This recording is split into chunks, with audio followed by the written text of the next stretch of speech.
with the order of the Seder. Cantor. That's right. And if you have the book and you're following along, it's on page 6. I'm sorry. Kadesh. I just want to interrupt because the book being this A Different Night, that was sort of the standard book that we've used, but you can have any Haggadah, it would be at the beginning, the order of the Seder. Seder means order. We got to figure out what we're doing. Kadesh urchatz, karpas yachatz, magid rachza, motzi matzah, maror korech, shulchan orech, tzafun barech, hallel nirtzah. Okay, and Seder does mean order. And so we just went through the order of the Seder.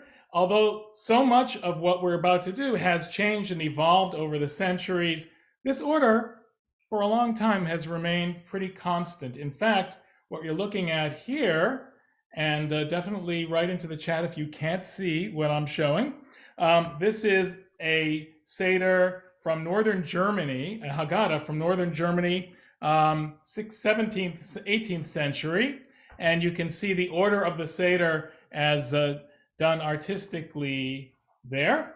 And you can see the order of the Seder in this Haggadah, and actually the Seder plate is described in this Haggadah. You can see in the upper left-hand corner. This was handwritten in an internment camp, the concentration camp, basically in France, in Gurs, in Vichy, France during World War II, during the Holocaust. So setting the scene for the Seder is such an important thing. Another thing that we want to do as we get going is talk about,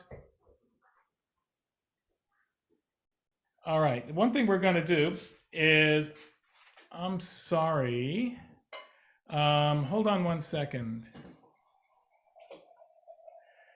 Rosalie, are you trying to, okay, because I got a signal that you were trying to gain access to the screen, which gives me a good opportunity to say to you that if, God forbid, something happens and we get bombed, and I don't think that's what's happening here, I think someone just pushed a button, you can go off, come back in about 5 minutes, or we might actually lock the room too. That's another strategy that we would do, but no one is going to harm you. You know, it's just something we have to be thinking about in this day and age. Of course, it's all virtual. No one can harm us and whatever. All right, so I'm going to go back to sharing the screen and hope that we can continue. All right, so the Seder plate. You all have Seder plates, or if not, you can see the Seder plate as described here in this page.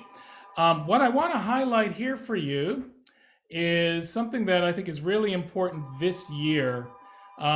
The idea of having special Seder plate items, of course, has been around for a long time. We're going to show a few of them. This one, in this particular version, has a new Passover tradition of putting olives on the Seder plate because, according to the story of Noah and the Ark, the olive branch was brought, of course, by the bird, showing that they had reached dry land. They had reached their destination. They had reached a place where they could build a new home.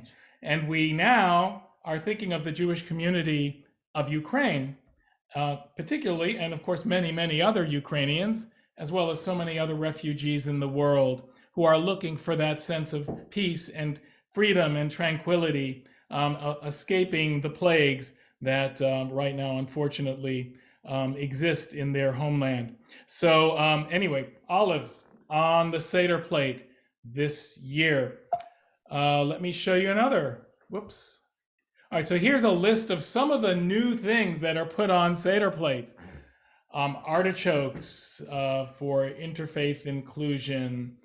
Cashews supporting American troops. Bananas standing with refugees as well. Pine cones for criminal justice reform. Oranges, you see, there's an awful lot. Sunflowers, though, this year are also coming into play. And Beverly and David Stein, would you like to tell us a little about this sunflower seed idea? So we have our sunflower seeds for everybody to see. Sunflower seeds on my Seder plate by Rebecca Mizell. This Passover, I'm placing a small dish of sunflower seeds on my Seder plate to show my solidarity with the people of Ukraine. Sunflowers are the national flower of Ukraine and have become a potent symbol of resistance to the recent Russian military invasion. They have grown in Ukraine since the 18th century and have been associated with Ukrainian national identity since the early 19th century. They symbolize unity, life, well-being, and can be seen across the countryside. After Chernobyl nuclear disaster in 1986, sunflowers were widely grown in the area to help remove radiation contaminants from the soil. And in 1996, sunflowers were planted in celebration of Ukrainians' nuclear disarmament. Two of my great-grandparents were born in Western Ukraine, in what was then known as the Pale of Settlements. Conjured in stories as the family patriarch, my Hebrew name, Mariah, is in memory of my great-grandfather, Max Mordecai. He was born in 1886 in Housatonic and immigrated to the Boston area in the early 1900s. In 2005, I made the journey to the southern Ukrainian city of Odessa as part of a community exchange trip for my graduate studies. At the time, I did not feel a strong connection to the area as the land of my ancestors. But the friendliness of the people we met, but the foreignness of the city was erased by the friendliness of the people we met, from orphanages to JCCs to the apartments of homebound elderly. Everyone's love for their city and their community overflowed. Though we did not remain in touch, I can easily imagine these people embodying the resistance to an authoritarian ruler that is at the core of the Passover story. I can picture them on the famous Potemkin steps on the coast of the Black Sea. In their hands are sunflower seeds. And so, with a dish of these powerful seeds on my Seder table, yeah, there we go, I will say a blessing of peace and protection for them, for my great-grandparents, and for all of the brave people of Ukraine. Thank you so much. And there are other things that are on Seder tables and on Seder plates this year. So, but that, of course, is foremost in our minds right now. For instance, this one I shared with the congregation last week. Abby Stein, a rabbi who is trans and who also left the ultra-Orthodox community off the derech, as they say, left the traditional path, has a pomegranate on her Seder plate because a pomegranate was explained in the Talmud as a symbol of quote unquote sinners, although we don't think of anyone along those lines, but people who might be a little bit different, off the path, still as being very much included in the community and having as many good deeds as there are seeds in a pomegranate. So what a beautiful symbol that is. And Uyghurs, there's so many people. There's just such a need to include so many in the Passover story. So those who are supporting that endangered community that is being persecuted in China have put cotton balls on their Seder plate to raise the awareness of the enslavement of the Uyghur people. Many are forced to produce cotton in China. So you can see there's an awful lot that we can bring into our Seder. We're not going to overdo it today. In fact, we're not talking about COVID as much as we have the last couple of years, because we sort of had a lot of that in our past two Seders. But there are so many things. So that all brings us to the beginning of our Seder. Hey, So let's, if you have a wine, you can take it in your hand and you can stand with the cantor as she recites the Kiddush. It's on, if you're using the different night Haggadah, it's on page 7 and 8. And of course, this is Shabbat as well as first night of Pesach. ויהי ערב ויהי בוקר יום השישי ויחולו השמיים והארץ וכל צבאם ויחל אלוהים ביום השביעי מלאכתו אשר עשה וישבות ביום השביעי מכל מלאכתו אשר עשה ויברך אלוהים את יום השביעי ויקדש אותו כי בו שבת מקום מלאכתו כי בו שבת מקום מלאכתו אשר ברא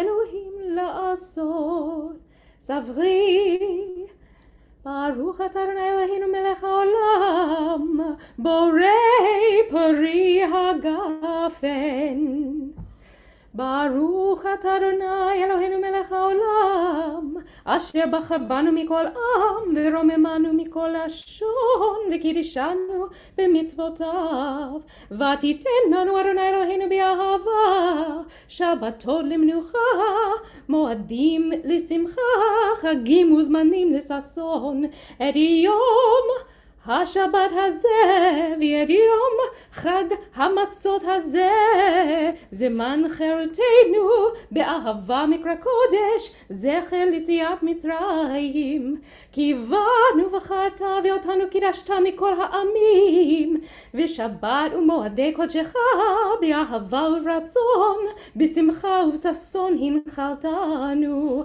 ברוך אתה אדוני מקדש השבת וישראל והזמנים ברוך אתה אדוני אלוהינו מלך העולם שהחיינו וקיימנו והגיענו לזמן הזה. Okay, and we should sit and recline if you'd like and enjoy the first cup. So before you put it down, if you have like a special cup or even just hold up your cups, let's all, I've got it in gallery view. I'll be doing, after the major part of the festival, some screen grabs. So it'd be great to see everyone's Kiddush cup.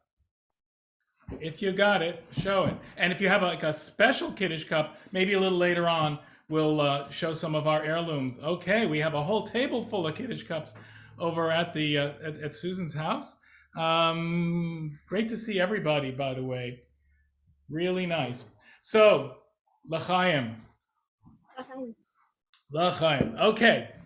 And this is going to be the first of our chat moments. Our first little chat box moment. So I'm going to give you 2 minutes to talk amongst yourselves. This question, we should spill a bit of wine on the tablecloth. True, because it makes people more comfortable and less nervous, especially guests. Or false, don't waste food. Spills are messy. All right, let's take a minute or so. Put your answers in the chat. Talk about it among yourselves.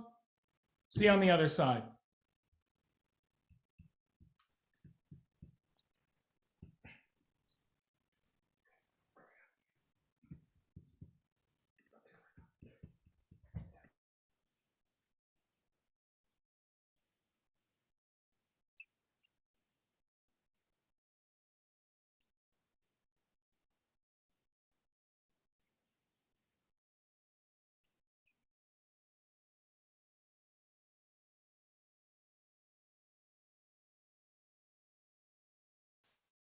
I can't hear anybody. That's because we're all muted. But but if you, all right, so if you go to chat and you click on it, you'll be able to see the chat box, and you'll see what some of the people have been responding. And it seems like a do not spill tendency is being shown here. Depending on the wine. Okay. Depending on the tablecloth, depending on the wine. I'm not sure that was the idea here, but listen, we just want to get you guys talking amongst yourselves. All right, so now let's go to Urechatz, the next part of the Seder. Urechatz, we cleanse our hands. And let me get you back here. So I do have some COVID cleansing here, just to because we're not out of there. So we've got okay. our hand sanny too on this side for that. By the way, this is not, any subservience implied here. So it happens that I am leading the Seder totally. Okay. Thank you. Oh, thank you very much. We have our Pesach towels. And we cleanse, and in a sense, we're sort of cleansing ourselves of these 2 years of the paralysis, of the fear, of our society, of the negative impact of the 2 years. And what we are not doing is washing our hands of responsibility for everyone's health in our families, in our community, and in our world. Now, there is another little chat box possibility, but first I want to do this. David Arno did a wonderful website a few years ago called Exodus Conversations with Jewish and Muslim, and Christian and Muslim representatives. And I just want to read, Esther, are you able to unmute? Can you read what David had to say? The Yes, Jewish I ones. can you The reasons that we wash. Go ahead. You can hear me? Yes, we can hear you. We wash to cleanse ourselves of indifference to the obsession of other human beings, to purify our hearts of dark wishes to dominate others, to loosen the unhealthy habits that enslave us, to prepare for a clear assessment of how we use and abuse freedom, to scrub away strains of cynicism, to remind ourselves that we are worthy of care, to demonstrate that we are heirs to traditions, to manners, to awaken the sense of wonder as water runs through our fingers. We wash to renew feelings of gratitude. We have water, we have hands. That's wonderful. Thank you. And you were just telling me beforehand that you're coming up to Stamford and moving to this area. So it's wonderful, Yes. wonderful to welcome you. Thank you. Yes. So we're not going to do a 2-minute chat, but for this chat box question, just to think about it, and if you'd like, throw into the chat box. Is it better? Should we wash each other's hands rather than having, everyone wash their own hands? That way everyone feels what it's like to be royalty if you have someone coming around and washing your hands for you. It's nice to help people. But on the other hand, whoever does the pouring might feel like a slave. Even royals should wash their own hands. Okay, so you can let us know what you think about that. And we are going to move on to Karpas. Karpas. So we are going to now hold the symbols of spring that remind us that the life of the universe continues its cycle of death and rebirth. The new green sprouts break through the lingering shroud of snow of winter. Still we dip the hopes of spring into the salt water of recent loss. And I happen to have some parsley, and I happen to have some salt water. Me too. Oh, wait, don't tell me. Cantor, do you want to do the blessing? Sure. Baruch atah Adonai Eloheinu melech haolam borei pri ha'adama. Amen. And if you have, oops, sorry, I got to pass this around to my table here. If you have parsley or karpas or some green vegetable, feel free to hand it around. And at this point, as we think of Passover as Chag HaAviv, the holiday of spring, this would be a time, excuse me, to think of the significance of our connection to nature, which is a very important part of this holiday. And this reading that came from a synagogue in LA, as you're eating, go ahead, start eating. And by the way, it doesn't need to be parsley. It can be anything you dip, any vegetable. Potato is a vegetable. Potato chips are a form of potato. Every spring for many years, we've quickly dipped the karpas in salt water and carried on into the Seder. This evening, we pause for a moment to give real thanks for the way in which our planet gives us spring, new growth, and foods as varied as this green parsley, peppers, apples, and so much more. During these times of climate change, we hope to value what we have more than ever before. May God, who has blessed humankind with the gift of creation, help us care for our planet. May we renew our sense of wonder as the seasons change, as spring follows winter, and flowers, trees, fruits, and vegetables flourish. Tonight, as we celebrate freedom from the places we call home, we can also celebrate the beauty of our largest home. We give thanks for this blue-green planet Earth, which is truly home to everything we love in life. And so now another question. I'm going to check the chat if you want to answer the karpas question. Is it good to cry? With the tears that we are drinking here. Crying helps you to let go of sadness and move on. Tonight is a time to remember even the bad parts of the whole story. Or you can take the position of false. It is not good to dwell on sadness. Tonight is a time to celebrate freedom. So let's see what some people have written in the chat. I think it's wonderful for your loved ones to pour water over our hands with love. Maybe everyone, even royals, should take turns washing each other's hands. Okay, there you go.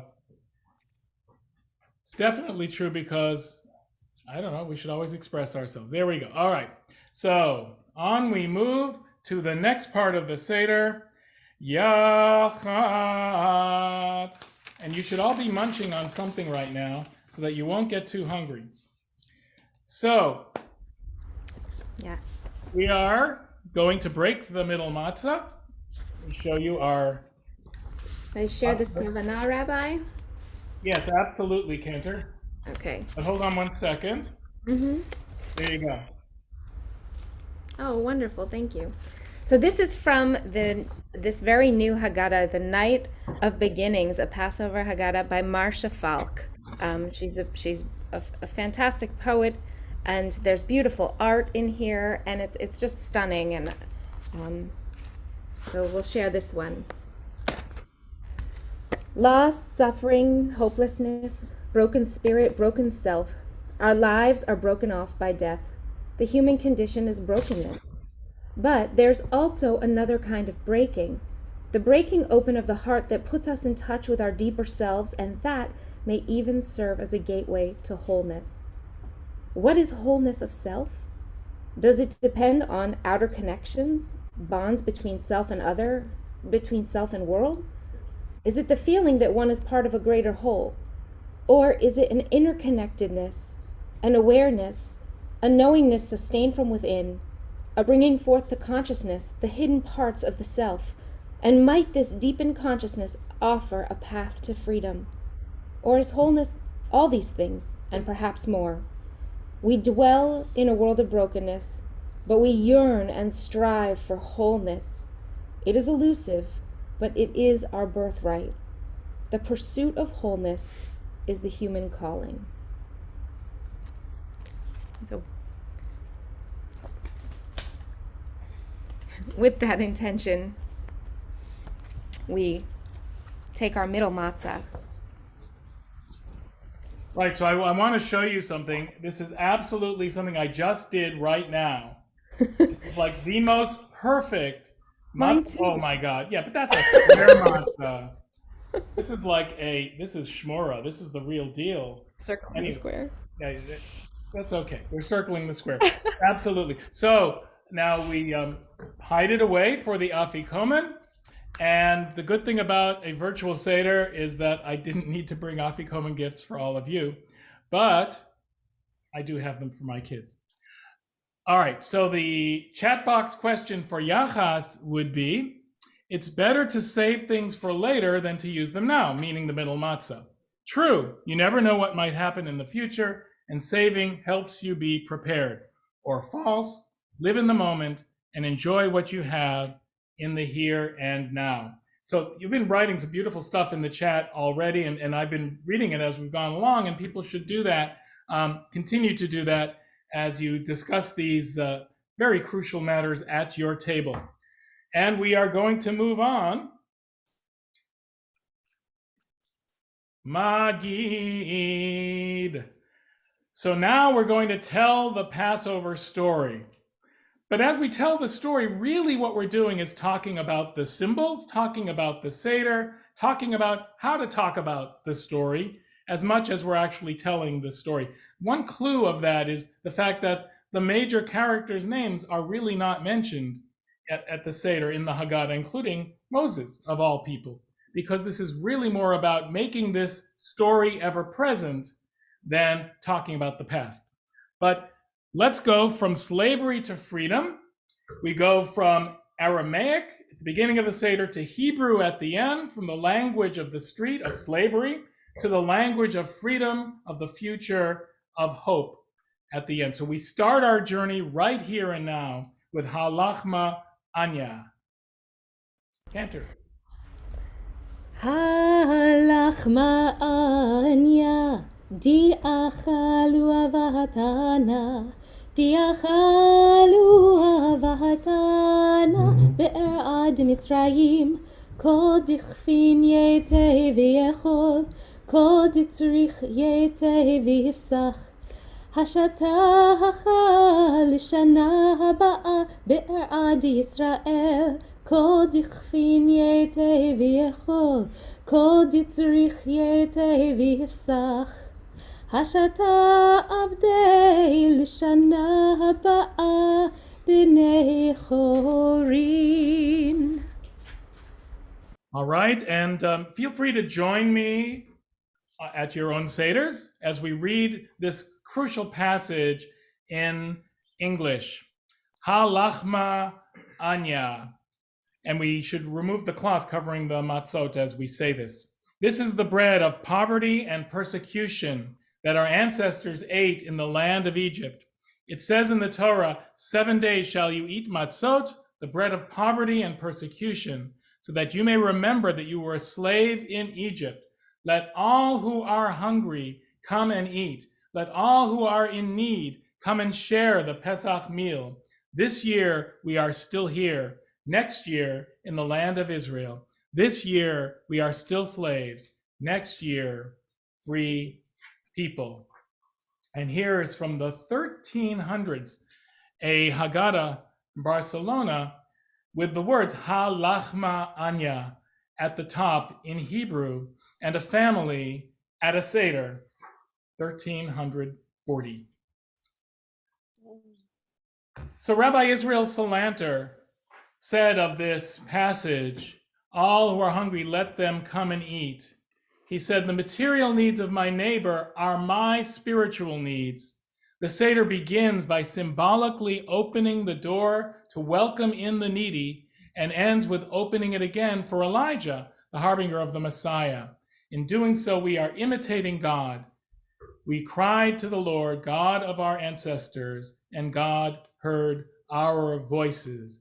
We can't expect God to hear our voices if we don't hear the voices of those in need. And we continue with the 4 questions. I have some helpers here, if you're there. Okay. You ready? Go ahead.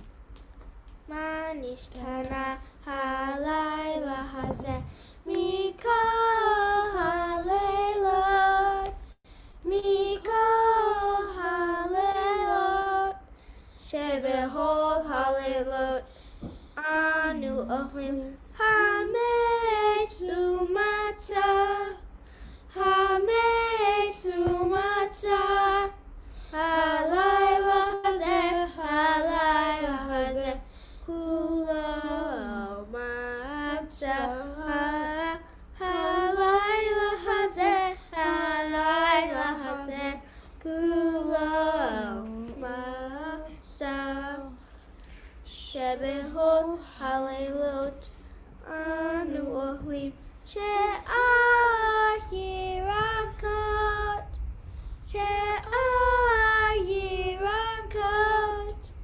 Halayla haze maror Halayla haze maror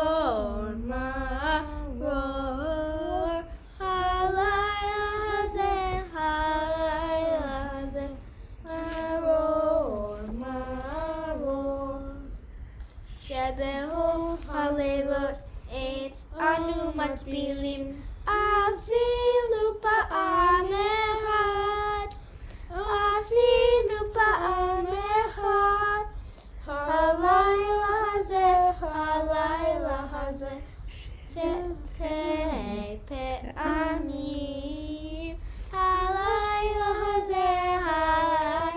haze Shetei pe'amim Shebehol halelot anu ohlim Ben yoshvinu uvein mesubim Ben yoshvinu uvein mesubim Halayla haze Kulanu mesubim Halayla haze Kulanu mesubim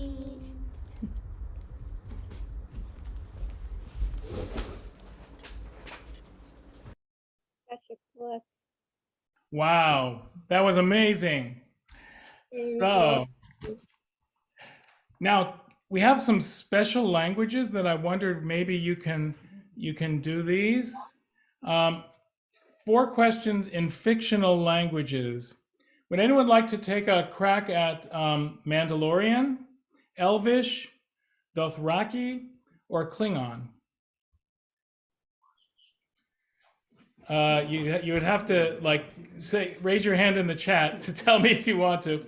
I don't see any volunteers at the moment. So here we have 4 questions for our Shabbat table. And I wondered if anyone would like to read this. So let me go to the gallery. Raise your hand if you'd like to read it. I'll put it back up. Anybody? I'll read. Okay. Thanks, Rhea. Here we go. Go ahead. On Passover, there are 4 questions usually asked by the youngest child. Here are 4 questions for your Shabbat table. We eat matzah to remember that the Jews. I'm sorry. I'm going to put it back up. Go ahead. We eat matzah to remember that the Jews had no time to bake their bread before rushing to leave Egypt. What do you carry with you? What are you to rush to do? We eat bitter herbs to remind us of the bitter life the Jewish people experienced as slaves in Egypt. What's a challenge you faced this year? What's the greatest thing you learned from it? We dip the parsley into salt water. The vegetables remind us of spring and new life. The salt reminds us of tears of Jewish slaves. When we dip, we remember the pain of the past, the hope of a new future simultaneously. How do you remember the past? What are you doing to change the future? And on all nights, we eat sitting upright or reclining. And on this night, we all recline. What makes you feel comfortable when you are free to relax and recline? All right, thank you. Those are wonderful questions to add to our questions, because really what we have is one question with lots of answers in the traditional recitation. But of course, the whole idea is to encourage people to ask and ask and ask. So now we're going to start to come to the answer. And the answer is just, what are we doing here? So let's talk about being slaves in Egypt. Let's talk about the journey that we took, the hatred that we endured, and the miracles that we witnessed. Cantor, would you like to start us off with Avadim Hayinu? Sure. Avadim hayinu hayinu, ata b'nei chorim b'nei chorin. Avadim hayinu, ata b'nei chorin. Avadim hayinu, ata b'nei chorin.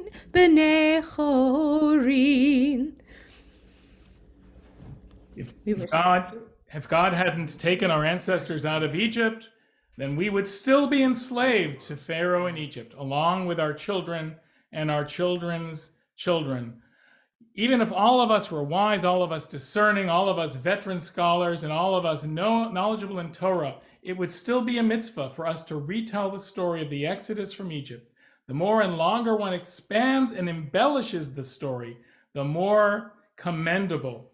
And I think the key there is to expand and embellish, to make it relevant, to make it current, to go beyond the facts and figures and the history. And that's what we're going to do. But we have to explain it. There's now an educational diversion here. How to teach the going out of Egypt to different kinds of learners. Baruch HaMakom Baruch Hu, Baruch Shenatan Torah, Baruch HaMakom Baruch Hu, Baruch HaMakom Baruch Hu. Blessed be God, the giver of Torah to the people Israel. The Torah alludes to 4 children, one wise, one wicked, one simple, one who has no idea how to ask. But hey, why should we just get stuck on 4 sons when there are 4 daughters to talk about?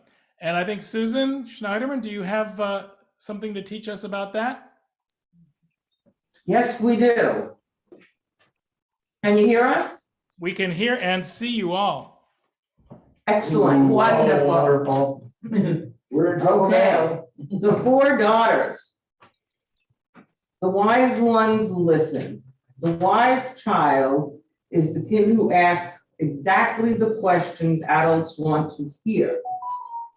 So would you please explain the laws and customs of the Seder? I can't wait to hear all about it. But to be wise is not necessarily to be a suck-up or a nerd. As Pirkei Avot, a compilation of ethical teachings, would have it, who is wise? The person who learns from all people. Someone is wise then when she knows that however much she does know, there is virtually no end to all that she doesn't. And that universe of possibility humbles and excites her at the same time. Okay, who's got the wicked? The wicked daughter's still here. The wicked one, she is for all of us who can't easily slip inside the language of belonging, who can't uphold dogma and rules without critical inquiry, who recognize that it's not always wise to accept every answer, who have grappled enough to know that belief is no simple story, who have learned how and why to ask. The wicked one, she is for all of us who still come to this Seder table, but are tired of endless apologetics and applications. She is for all of us who still care but no longer believe. This wicked one is perhaps as uncomfortable on the page as we are sometimes around this table, but she remains there nothing less. A reminder for every generation that shutting down a question is not the same thing as giving an answer. Mom, the simple life, all I did was ask what was going on at the Seder. When did it become a crime to admit that there's something you don't know? Indeed, in a world where men portray complexity as sophistication and conflict as a sign of strength, isn't the purest impulse to be curious, modest, and genuine? Amy? No further questions. It has always struck me as unfair. Why on earth would you judge a child who did not know enough to ask? Isn't that the fault of her parents, educators, and community? I was the daughter who never investigated the charred egg, blinding roar, or why we reclined. I was never told I could. No one debated the Haggadah, we just recited it. No one told me, this story is yours, kick the tires. The rabbis hammer home the Seder's core purpose, spark kids' inquiry, put strange objects in their sight, a lamb's limb, wet parsley, corrugated carbs, so that the children remain off balance, absorbed. If they're curious, they'll stay awake. How shabby that the rabbis then denigrate the very kids that claim they want to coax out. Talmud says we should answer the child who doesn't know enough to ask by opening up the conversation. I finally learned to crack it open for myself and only wish I'd started before age 40. At least I can hope my own children will never be the fourth kid. Are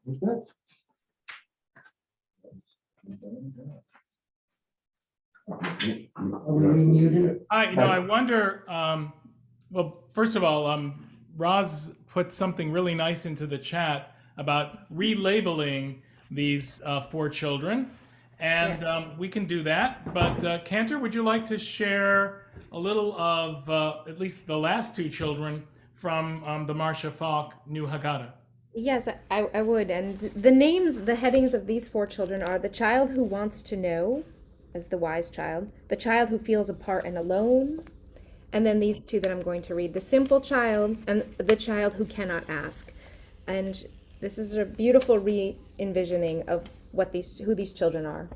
So the simple child asks the question that goes straight to the heart, stripping away pretense and complication. What is this? They ask. When the other children have finished their questioning, the simple child persists, asking, why? The simple child's question may be the most difficult one to answer. Nevertheless, try. This is the child who moves us on. This is the one who will change the world. And the child who cannot ask. And then there's a child who cannot ask. She's cloaked in wonder. Her voice is silence. She's the one who we were once before. She hasn't left us, but she's often hidden, and we find her at unpredictable times. We cannot call this child to us with words. She comes unbidden, and when she comes, the world reveals itself, suffused in beauty of which we are part.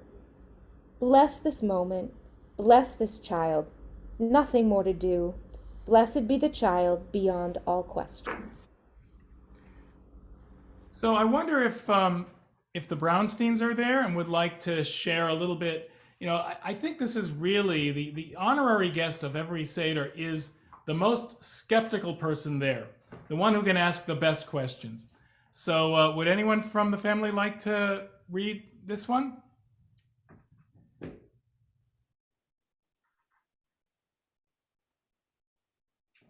What do you do? They're asking us. Hi, Lisa. Hi. You can back off if you don't want to read it. It's fine. No, I I'll thought the read kids it, might. but I don't see it. I just don't see what to read. Oh, all right, there's a passage that I'm sharing. Do you see it? I don't see it right now. I saw everything else, but right now I don't see anything. Okay, all right. So that's fine. I will. I'll just sort of summarize it. That the Haggadah, and thank you, really, thanks. The Haggadah depicts different ways in which a child can legitimately ask, there is no such thing as a rebellious child. If someone wants to ask a question and really wants an answer, questioning is a vital component in Jewish life, and skepticism, and this was written for National Skeptics Day, would encourage all readers to answer their questions by seeking knowledge. So that we've paid tribute to questions and to questioning. And now we're going to talk a little about the Passover story. So before I get to this reading, Stan and Barbara, do you have the reading that I sent you in front of you? Because I think it might have slipped past, and I don't have it to share. So if you could just read the Nachman of Bratslav, please read it for us. Leaving Egypt with haste, Rabbi Nachum of Bratslav. One needs to leave Mitzrayim with great haste. This is the essence of the quote from Torah. For they left Mitzrayim and couldn't tarry, and also they didn't make provisions for the journey. This truth is recapitulated in each person and in each era. In each person and in each time, there can be found a residue of Mitzrayim, the cravings and woes of this world. And this is the essence of the exile in Mitzrayim. This is the essence of Pesach. At the moment of the exodus from Mitzrayim, a great light from on high was revealed, as is known. And at that time, promptly, Israel went out in great haste, and they couldn't tarry. For even if they had remained there, even one more instant, they would have remained a remnant there, as is known. All right. So we learn a little about the Exodus. As part of this, part of the Seder, there's a commentary called Arami Oved Avi. It's on my father was a wandering Aramean, the whole story of Jacob. It goes back.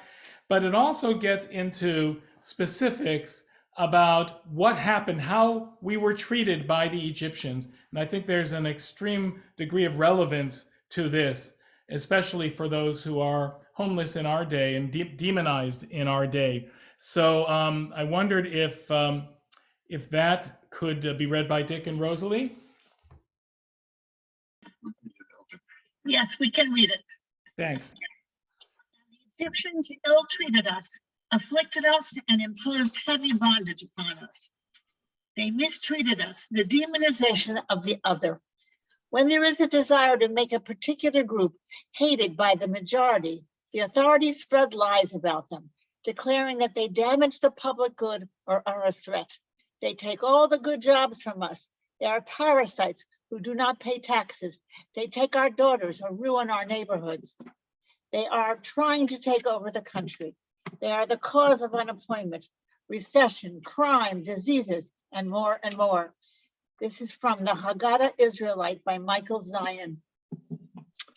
For years, our society is contaminated with racism. And here a virus burst out in the world trying to remind us that he does not distinguish between human beings, between religions, between ethnic groups, between blood and blood. This virus teaches us that we were all created in God's image and that all of us deserve equal opportunities and rights. That's from Rabbi Nava Hefetz. Right. This is from an Israeli rabbinical human rights group specifically for this Pesach and making relevant the ancient Midrash on the Exodus story. Now here's a poem to Pharaoh as we're telling the Exodus story just in a different way. And I wonder if Howard, if you could read this. Yes. I never understood why you shouldn't just let my people go, even as the plagues approached, even when holding on now meant losing everything later. Now I get it. It's terrible to separate, to say goodbye, and watch the world drift away like a sailor leaving shore alone, and who knows for how long. No one belongs to anyone, Pharaoh. You were wrong about that. And yet the opposite is true too. We all belong to each other, which is what makes it so hard to let our people go. Okay. And this, getting out of Egypt, not with a strong hand and not with an outstretched arm and not with great awe, not with signs, not with wonders, rather hesitantly, with small steps, terrified by darkness, softly, dedicated, purposefully, with accuracy and love, carrying little signs like the wrinkles of passing time, the transition of seasons, my changing body, the pearls of my longings. The Israeli poet Chagit Ackerman. And this from Yehuda Amichai, another midrash, on the Exodus story, the great poet.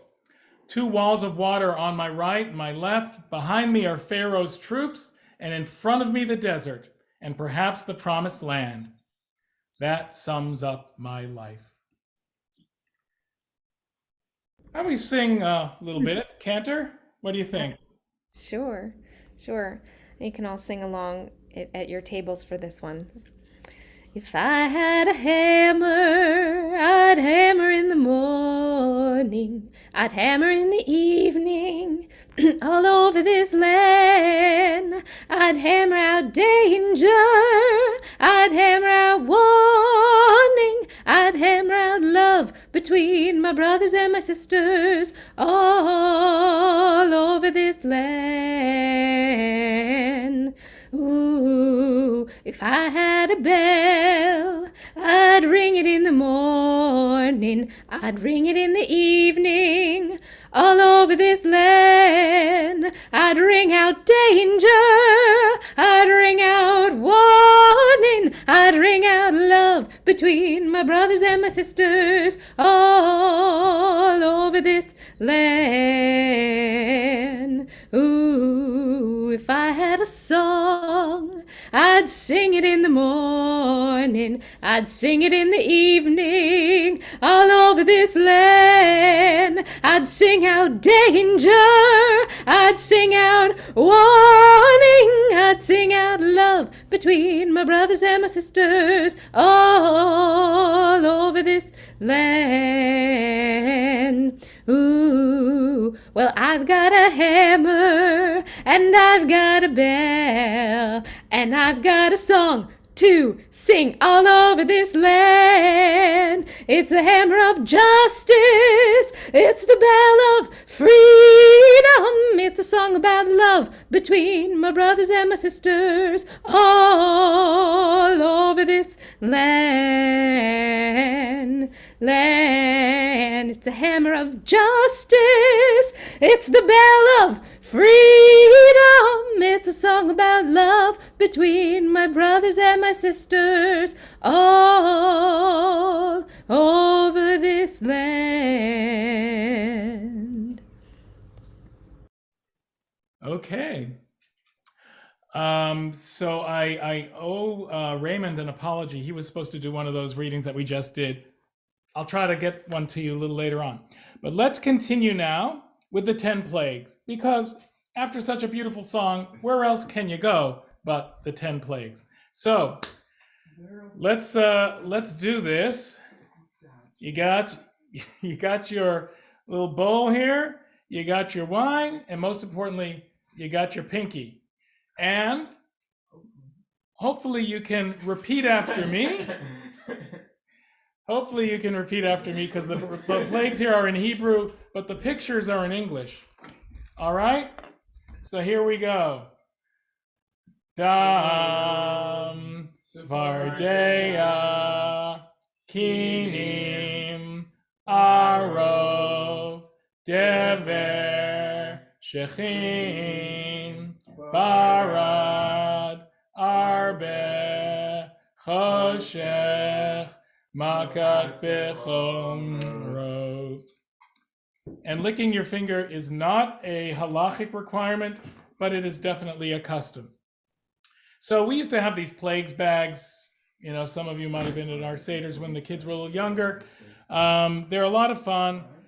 You know, you look at these pictures and they almost look like, wow, I want to get these things. But of course, the plagues are a very serious matter. Raymond, would you like to read some of this? We're not going to read the whole thing, but can you unmute and read this? I don't know if you're there. All right. Anyway, Mrs. Becker will do it. Mrs. Becker will do it. So this is the only time where I do want to focus on COVID. We haven't so much as we did in the last couple of years. Many of the readings were about it. This is very important because we have a lot of people that we're memorializing this Pesach who have passed away over the last year or two. And this would be a time to remember them as we talk about plagues. So please go ahead. This year, in addition to kindling the holiday lights, we light a yahrzeit candle to remember all that was lost this past year. In the beginning, when there was just darkness, Hashem declared, "Let there be light." And there was light. In an instant, the darkness disappeared, and that radiance spread throughout the world. God's first act of creation was to bring light into the darkness, to illuminate the world. With this candle, we follow God's example to extinguishing the darkness and sharing the light. Over this past year, we have lost so much. It has been a year in which we were forced to live apart from one another, maintaining a social distance to protect ourselves and those around us. It has been 12 months and we have missed so many moments, times of joy and sadness, when we could not gather together. For 365 days, a Shana, we have woken up each morning with the threat of a pandemic hanging over our heads, fearing the news and saddened by the rising death toll. So I'm going to ask you to stop right there, but thank you so much. Of course, this was written for last year's Seder, and could we have believed when we said next year in Jerusalem a year ago we would be sort of still here? Not all of us here, but anyway, we are still suffering quite a bit, and so many have suffered. I do want to point out that in the chat, Debbie Goldberg made an important point that her mom would say, don't lick your fingers after the 10 plagues because it's bad luck. So you have to follow your own custom. That's all I'll say. All right. So our response to plagues and our response to all the sadness is gratitude. Dayenu is the perfect way to put it. So, Cantor. Ilu hotzianu mi Mitzrayim hotzianu mi Mitzrayim dayenu dayenu dayenu dayenu dayenu dayenu dayenu dayenu dayenu dayenu Ilu natan lanu et Torah dayenu dayenu dayenu dayenu dayenu dayenu dayenu dayenu Ilu natan lanu et Shabbat dayenu dayenu dayenu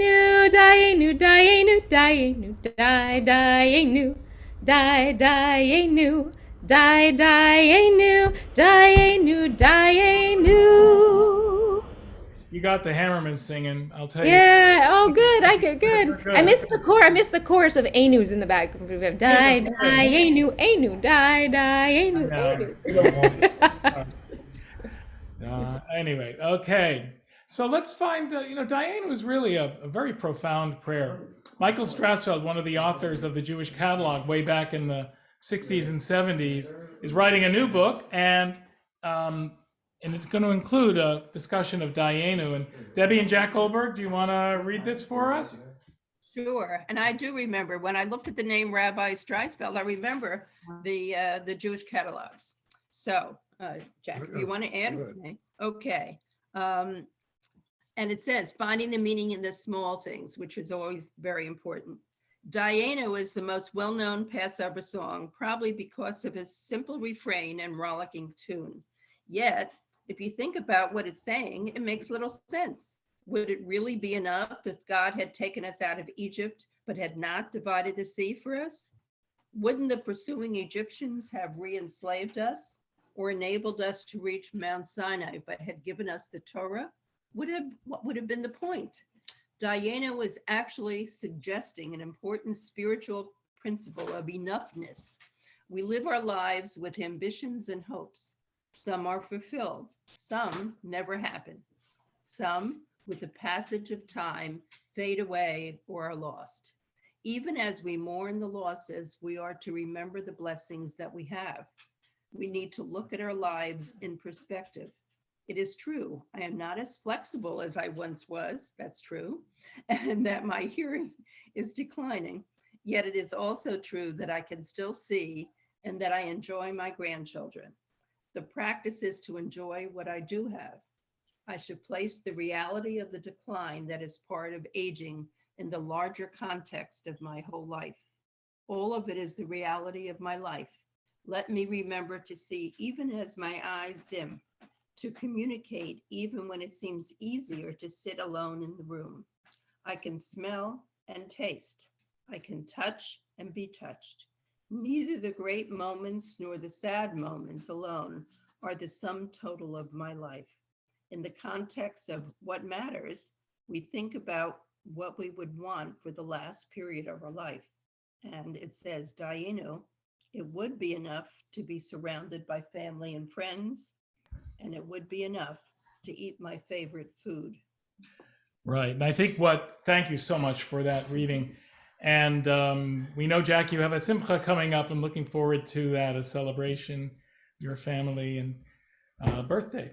And thank you for mentioning it. Yeah, hey, what would Pesach be without mentioning that? Because it's going to be on Shavuot, the next big holiday to come. So we can all fill in our chats or in our conversations at home, this Dayenu, which has just a few suggestions. But what would be enough? Really, all the little things would be enough. There is also another chat box question here. You should say thank you even when your problems are not entirely fixed.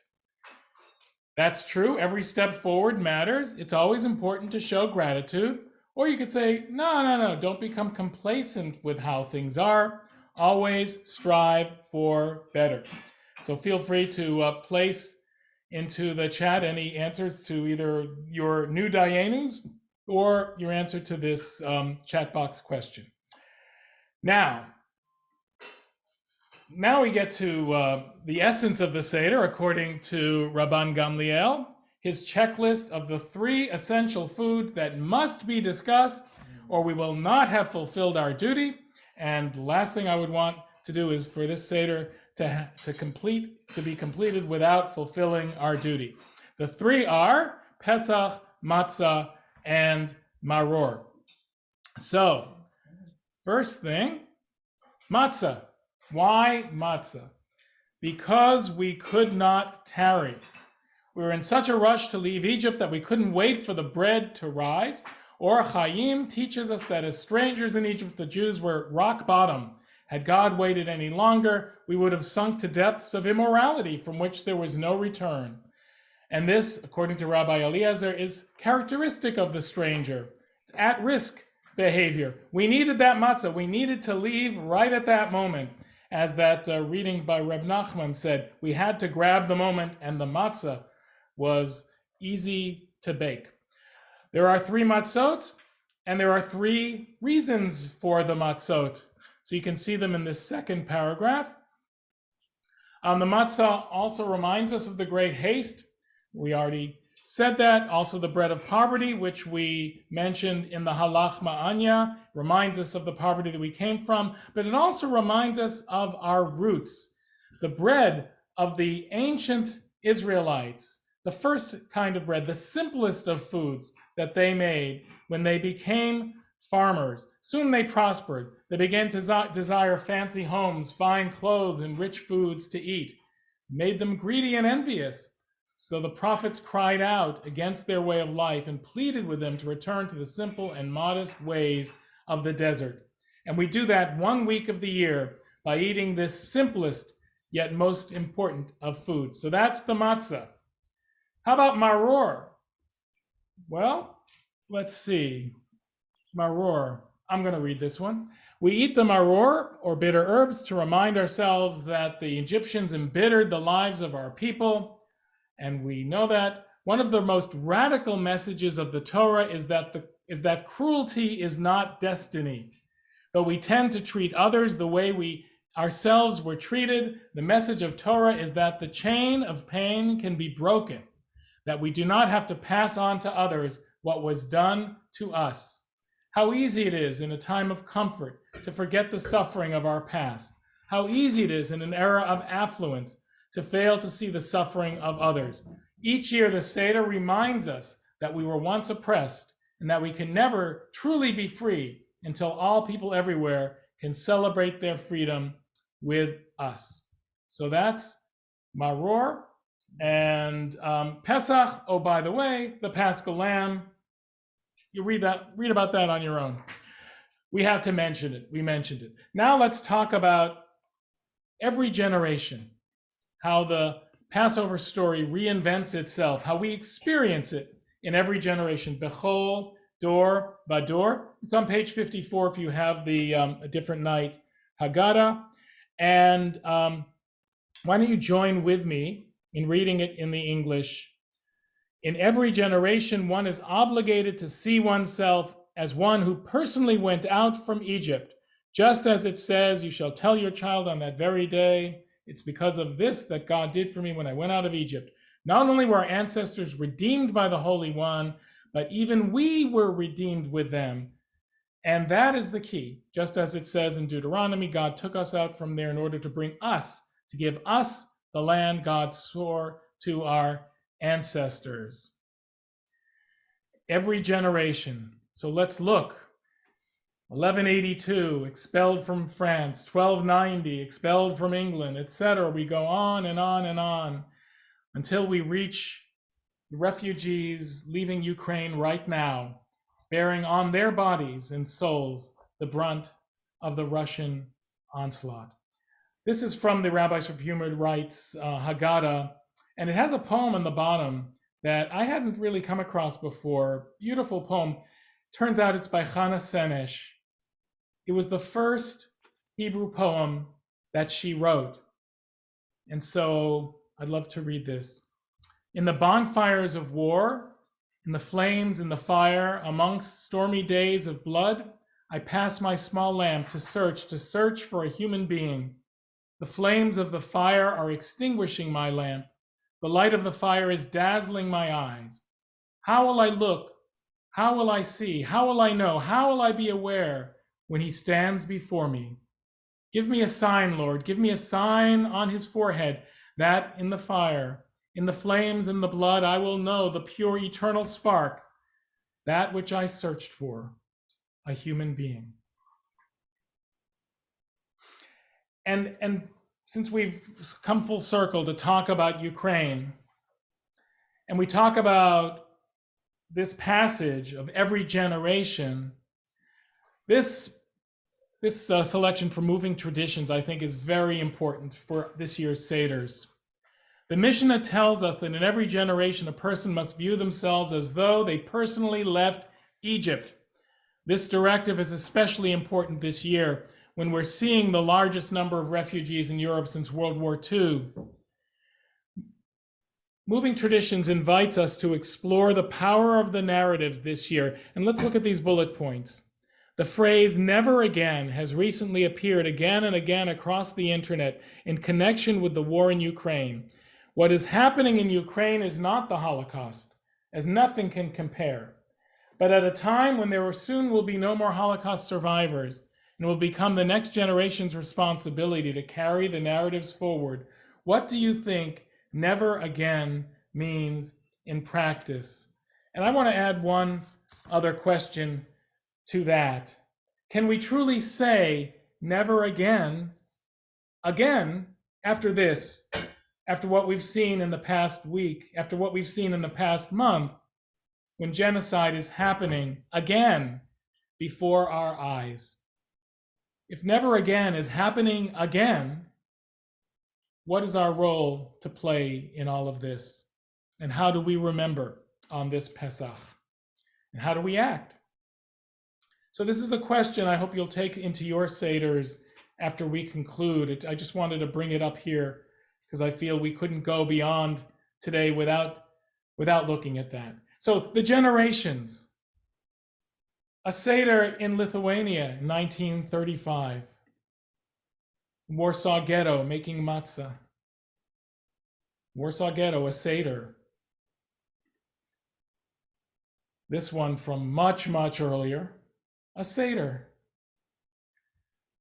A Seder again. This in, I believe, in Poland. This from the Bronx, 1930s. A Seder. And these objects, items from Seders, from Pesachs, post-war, during the war, and immediately following in Europe. And with that, I'm going to pause for a second, because I'd like to ask if people brought family heirlooms or special Pesach objects with them, that you unmute and tell us about something special at your table.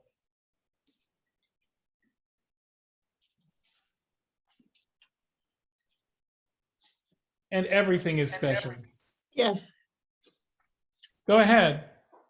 Rosalie and Dick, hold on. Yes, this is something that I made when I was a young child, maybe 10 or 11. It's the Seder plate with all of the symbols. My mother taught me how to do this and made sure I did it right. And I've used it ever since. So it's very old and it's embroidered. And it means a lot to me. Wow, thank you so much for sharing that. Anyone else? Just talk. This is from the JCC in Springfield, Mass, that my children decorated to cover over the Afikoman. Eli and Miriam Yaffa. Wow. Oh, yeah. And this is the Passover plate. Go ahead. Go ahead. This is the Passover plate for my family. All right, hold on. I'm just going to spotlight it. Beautiful plate, beautiful Seder plate. I start the video like that. Thank you. Yeah. Anyone else? Yeah. Hi, this is Susan Rabbi? speaking. All right, Schneidermans. Yes. What do you This want to is show us? a Kos Eliyahu that Lowell made when he was, when did you make this, Lowell? I was like 5. When he was 5 at a pottery place. The year was 1997. And it says Eliyahu on it. And it's, anyway, we still use this at our Seder. We'll jump on the Kos Eliyahu bandwagon too. This one Vivian just made. She's here. She made it Hold this on, hold year. on. There you go. Whoa. This one was hand sculpted with some different pressed, right? You made different pressed things and then glazed, and yeah. Vivian, have you ever seen the animated Haggadah? It's probably like, too old, but it looks like the Kiddush cup in what was called the animated Haggadah. All right. Animated Haggadah, I don't know that. Yes. What do we got here? Hold on. Okay. Yes. Say again. This is from Odessa. My grandmother was a Holocaust survivor. And I have this, and I believe this was a Seder plate, and it's pressed copper. Wow, that's beautiful. Rabbi? Yes. This silver tray was my wife's great-grandfather, who was the chief rabbi of London, and it's dated like 1849. It was a gift from the congregation for him. It's not a Seder plate, but nonetheless, it's of historical value. It is beautiful. Actually, we used it for cutting the challah at our son Matt's bar mitzvah. And I remember it very well. I bet you do. You don't forget anybody. Thanks, Mike. I have one. So Okay. this is Wait, Joe. hold on. I gotta spotlight you. Oh, hi from Florida. So this is our son's, he made his up bicultural, 1996. It's our matzah 3-section. Some of the stuff is peeled off, but we still have it. That's great. I've got like a whole bicultural museum in here, but I promise not to show everyone. So I have a matzah cover that was embroidered by. hold on one second. Wait. I gotta. We're okay. Oh, I am unmuted.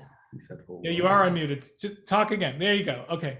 This matzah cover was embroidered by Cantor Kaplan's great-grandmother, who was from the shtetl of Chudinov, which was just outside of Kiev.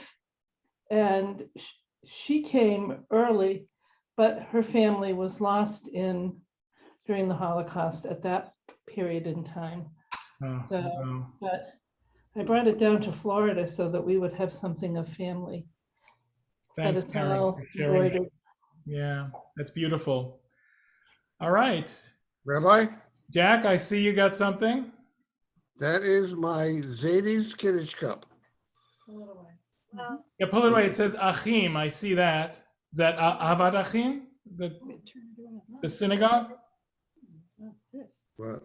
Beautiful. Okay.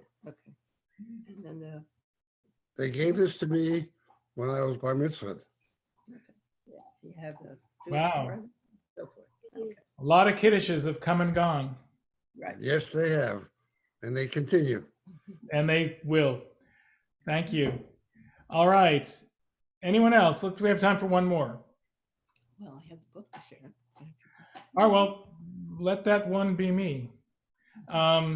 Because this I'm holding up is a Miriam's cup, and it was a gift to us along with our whole Seder plate, which is gorgeous. This is our Kiddush cup from the Seder plate by my mother-in-law, Gloria.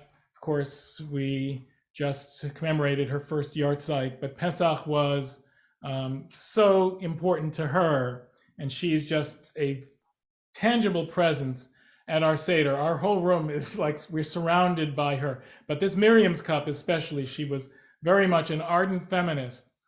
And, she would stand up and say Kaddish, even when only men were doing it. For her father, she made sure to be heard. So she's being heard now. And let's talk a little about Miriam's cup. First, I'll remove the spotlight from myself. All right, first we're going to do the blessing for the second cup. And then you can see a passage about Miriam's cup on the bottom. Cantor.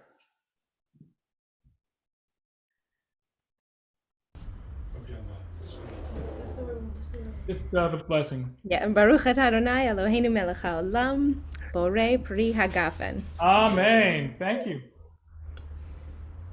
And you can see the passage about Miriam's cup right there.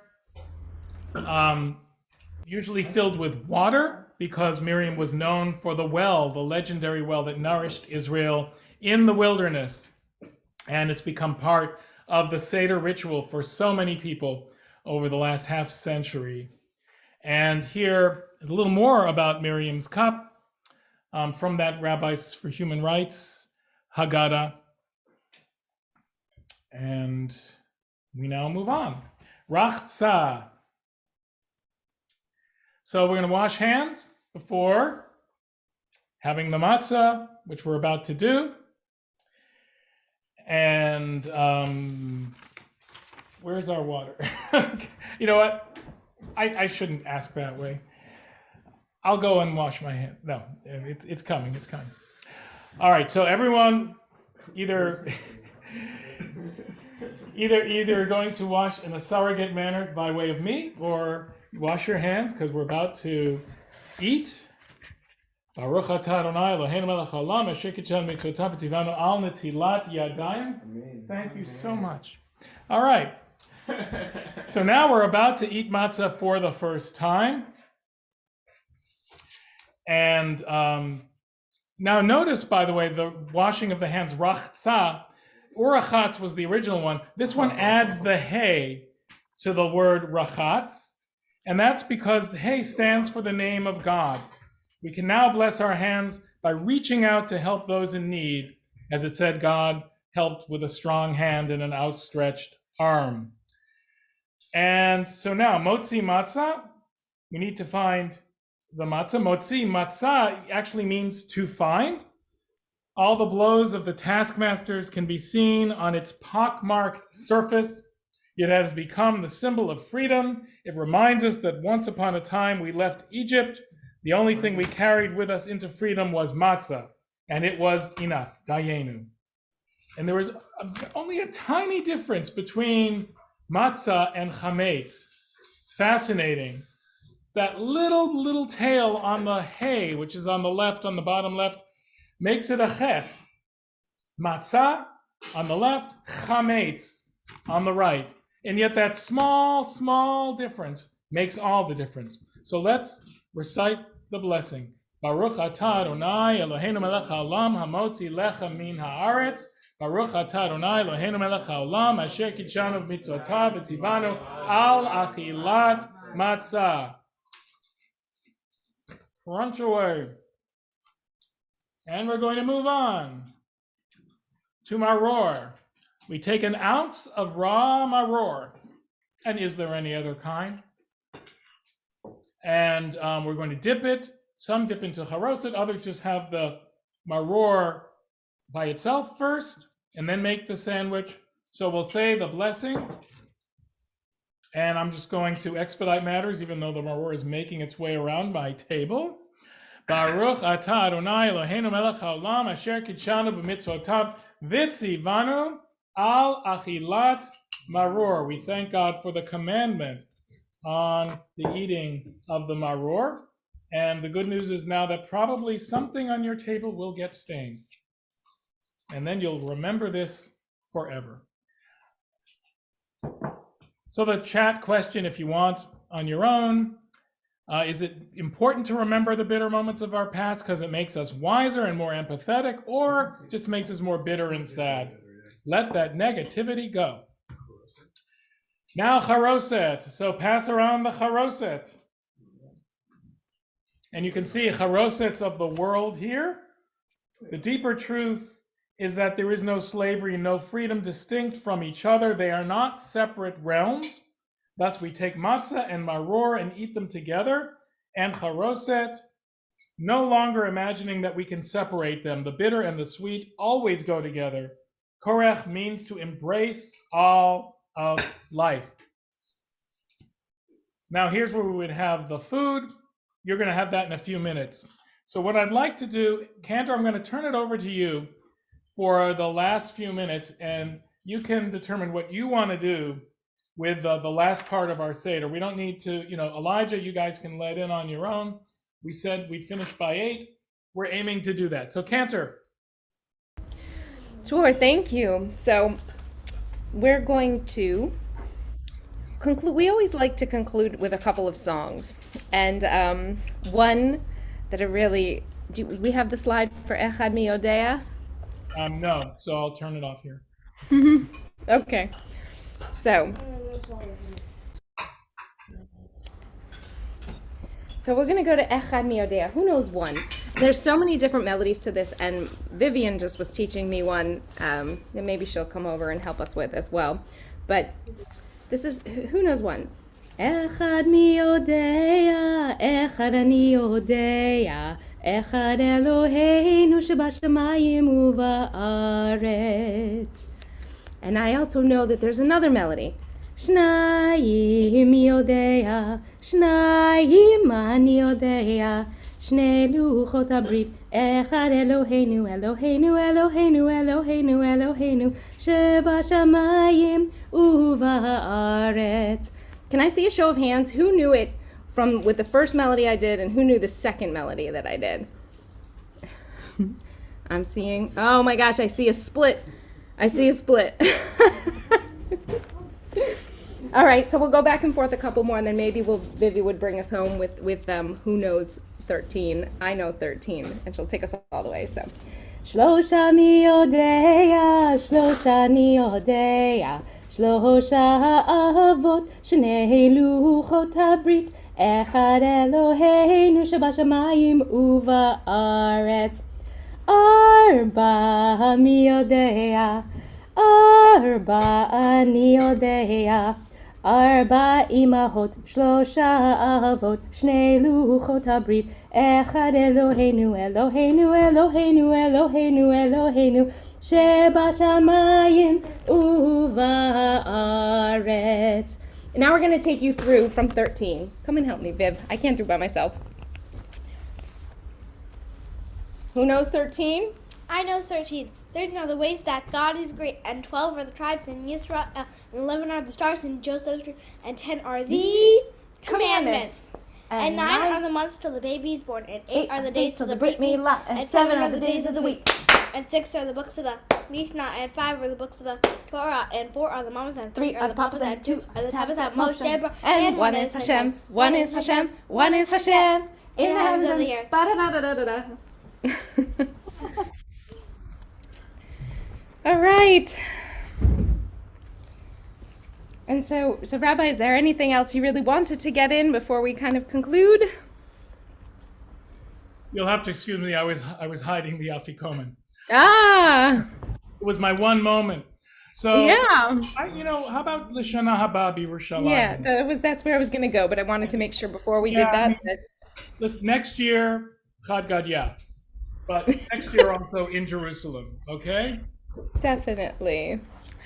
Lishana haba'a, Lishana haba'a, Lishana haba'a b'Yerushalayim. Lishana haba'a, Lishana haba'a, Lishana haba'a b'Yerushalayim. Lishana haba'a, Lishana haba'a b'Yerushalayim.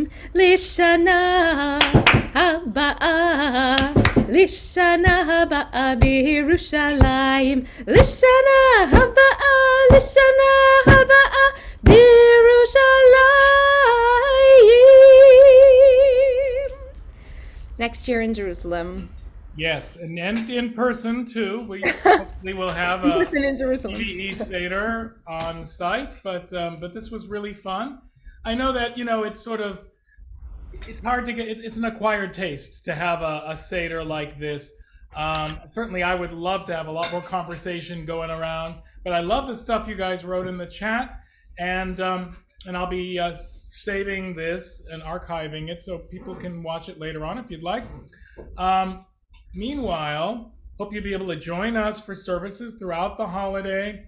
We're hoping to be in person and hybrid on the 8th day for Yizkor. So hope you can join us for that too. Wishing everyone a good, sweet, healthy, wonderful Pesach. This was just part 1. So as you head into the next 10 hours of your Seder at home, I hope you'll be able to carry some of the conversations on, finish the parts we didn't do, and eat. Enjoy. Thank you so much. Enjoy.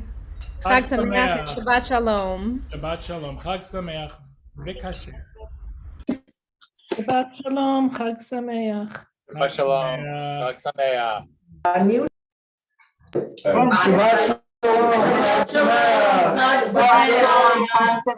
Thank you, Rabbi Cantor. Hi, everyone. Thank you so much. It was wonderful. Thank you so much. So wonderful. Thank you. Beautiful, beautiful Seder. I'm not a huge grocery shopper. Like I buy as I want. Thank you, Rabbi and Cantor. Thank you. You're welcome. It was nice meeting you, having you with us. Yes, please. What do you want? It was nice. Bye. Thank you so much. Sure. Have a beautiful. Great to see you, Lisa. Thanks for coming, Lisa. Thanks for coming. Good to see you all. Can I say hi to your family, Rabbi? Yeah, here they are. Hey, you guys, quiet in the back. I want to say hi. Say hello too.